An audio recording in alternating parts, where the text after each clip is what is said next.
Hey everybody, Ron here, back with another RPG A Day 2024 video. Starting with day number 20, we're going to talk about Amazing Adventure. I've run plenty of those over the years. Um, within the past year, I have run Dwellers of the Forbidden City, a classic D&D module using the Shadow Dark system.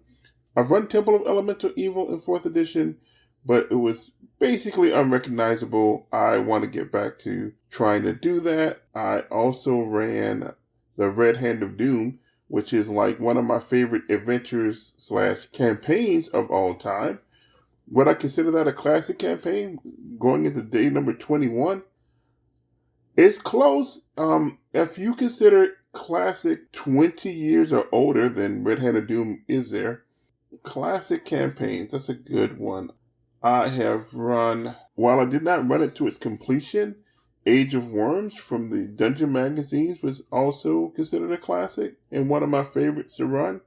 But really, a classic campaign in my eyes is a campaign that has many memorable moments and memorable story that emerged throughout the play. And I've had several of those throughout the years. I mean, my first 3rd edition campaign, which started in 2nd edition, which ended with the Lesser God Nemesis and the characters at ultra high levels defeating her. That was fun when they started in a dungeon as prisoners and with this prisoner Kevin, who turned out to be a were-rat. Kevin was a recurring character throughout that campaign, and it was hilarious. The players thought it was hilarious, too. It goes on and on. I ran a Bulldogs campaign in 2018, which was by far my favorite campaign that I've ran in the past decade. So much so that I just recently did a sequel to that campaign using EZD6 this time, back in June, over a weekend.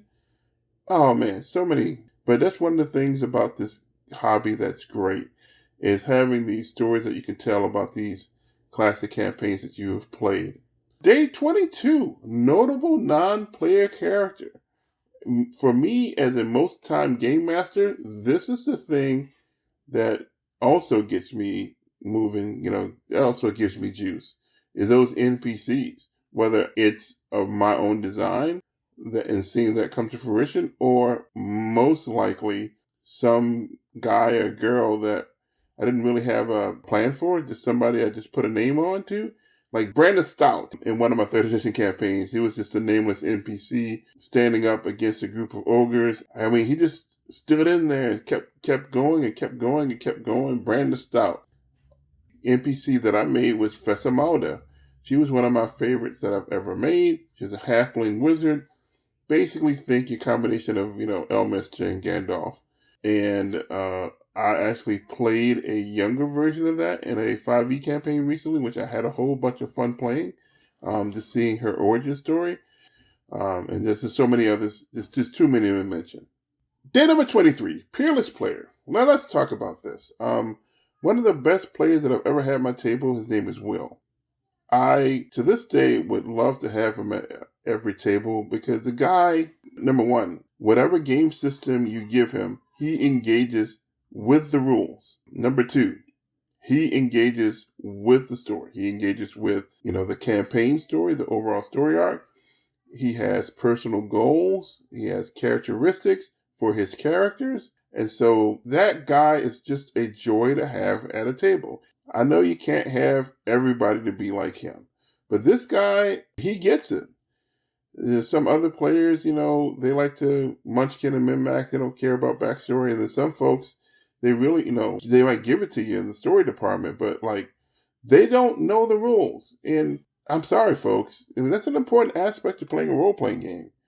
I mean, if we didn't have rules, then we'd be playing make-believe, which, if that's what you want to do, that's fine.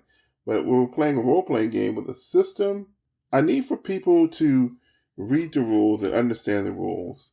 I know that we're all busy, but it's an important facet of actually playing a role-playing game.